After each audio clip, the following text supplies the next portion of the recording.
Hello everyone, Radhe Radhe. आप सभी का हमारे चैनल में बहुत बहुत स्वागत है। 19 जनवरी से शुरू हो रही है गुप्त नवरात्रि। तो मैं आप सबके साथ शेयर करने वाली हूँ नवरात्रि की सरल पूजा विधि। आप किसी भी नवरात्रि में इस तरह से पूजा कर सकते हैं जैसे मैं इस वीडियो में आपको दिखाने वाली हूँ। चाहे आप व्रत करते हो या ना करते हो, नवरात्रि में आप इस सरल विधि से पूजा जरूर कीजिएगा। पूजा का शुभ मुहूर्त मैं कम्युनिटी पोस्ट पर डाल दूंगी, आप उसमें से देख लीजिएगा। सबसे पहले आपको एक पटा लेना है, उस पर आपको लाल कलर का कपड़ा बिछाना है। नवरात्रि में जो लाल कलर का कपड़ा बिछाते हैं वो आपको कोरा ही लेना है। और हाँ, पूजा करते समय आपको आसन पर बैठकर ही पूजा करनी है। कभी कभी हम जल्दबाजी में ज़मीन पर बैठ जाते हैं, ऐसा आपको नहीं करना है। इसके बाद गौरी गणेश की स्थापना आपको करनी है। अब गौरी जी अगर आपके पास नहीं है तो केले गणेश जी भी आप विराजमान कर सकते हैं। तो मेरे पास गणेश जी की मूर्ति है, उनको मैंने विराजमान कर लिया है। अगर नहीं है तो सिपाड़ी के रूप में भी आप गणेश जी की स्थापना कर सकते हैं। और यहाँ पर मैंने माँ दुर्गा की तस्वीर को विराजमान कर लिया है। अगर आपके पास मूर्ति है तो उनको भी विराजमान कर लीजिए, अगर नहीं है तो तस्वीर को भी कर सकते हैं। नहीं है अगर तस्वीर मूर्ति कुछ भी नहीं है तो यहाँ पर आप माँ दुर्गा के नाम का कलश स्थापना भी आप कर सकते हैं। मैंने यहाँ पे तस्वीर को जो है ना हल्के गीले कपड़े से अच्छे से पहले साफ कर लिया है, क्योंकि आज नवरात्रि का पहला दिन है। तो तस्वीर को आप अच्छे से पोंछ ले, धोना नहीं है, केवल हल्के गीले कपड़े से आपको पोंछना है। इसके बाद आपको घी का दीपक जलाना है। आज के दिन घी का ही दीपक जलता है। लंबी बाती का भी आप इसमें यूज़ कर सकते हैं, गोल बाती का भी यूज़ कर सकते हैं। अगर आप अखंड दीपक जलाना चाहते हैं तो अखंड दीपक भी आप जला सकते हैं। मैं तो केवल पूजा करने तक दीपक जलाती हूँ। इसके बाद थोड़े से चावल, थोड़ा सा जल लेकर सबसे पहले आपको पूजा का संकल्प करना है। अगर आपकी कोई विशेष मनोकामना है तो वो मनोकामना आपको मन में ज़रूर बोलनी है। पूजा करना प्रारंभ करेंगे। तो मैंने एक बर्तन लिया है।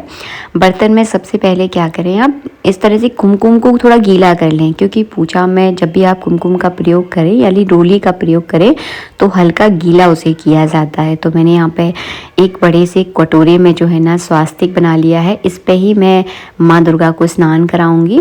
अगर आपके पास मूर्ति है तो आप उनको प्रॉपर जैसे लड्डू गोपाल को आप स्नान कराते हैं ना, वैसे स्नान कराना है। अगर तस्वीर है तो इस तरह से आपको भाव का स्नान कराना है।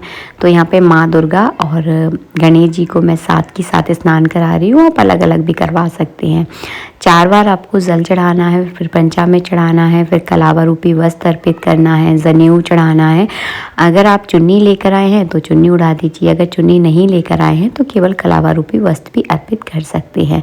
मैं यहाँ पर आपको एकदम सरल तरीका बता रही हूँ। इसके बाद कुमकुम से हम तिलक करेंगे। और हाँ, गणेश जी को चंदन से टीका किया जाता है। और हाँ, नवरात्रि में माँ दुर्गा के 9 रूप होते हैं, तो 9 रूपों का ही आपको पूजन करना है। साथ ही साथ आपको शेर का भी पूजन करना है, क्योंकि माता रानी शेर पर निवास सवार होकर आती हैं, तो शेर का पूजन ज़रूर कीजिएगा। इसके पास जो है ना, मैं यहाँ पे गणेश जी पर भी तिलक कर दूंगी, चावल चढ़ा दूंगी। और हाँ, अगर आपको मंत्र बोलना नहीं आता है ना तो बीच बीच में आप पूजा की घंटी ज़रूर बजा दीजिएगा।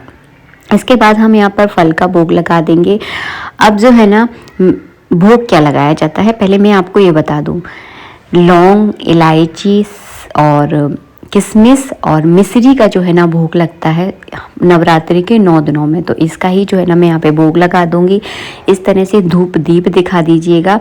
उसके बाद सिंदूर, गुलाल, अबरक, माता रानी के श्रृंगार में तीनों चीज़ें ज़रूर चढ़ाई जाती हैं।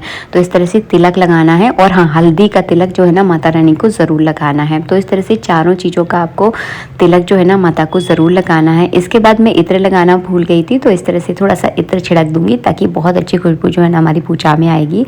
और माता को भी तो श्रृंगार की चीज़ें बहुत पसंद आती हैं, इत्र श्रृंगार में आता है। जो स्नान का जल है, इस जल को अपने पूरे घर में आपको छिड़कना है। अब हम चढ़ाएंगे सुहाग सामग्री। तो वही महावर, मेहंदी, हल्दी, चूड़ी, बिछिया, ये सब जो है ना सुहाग सामग्री होती है जो माता रानी को ज़रूर चढ़ाई जाती है। तो यहाँ पर मैं माता रानी को सुहाग सामग्री चढ़ाकर 1 चम्मच जल अर्घ दूंगी, क्योंकि उनके नाम का सुहाग सामग्री है। बाद में जो है ना आप मंदिर में या फिर अपने किसी मानधन को एक सुहाग सामग्री दान कर दें। इसके बाद करेंगे हम आरती। तो बस घंटी बजाकर आपको आरती करनी है।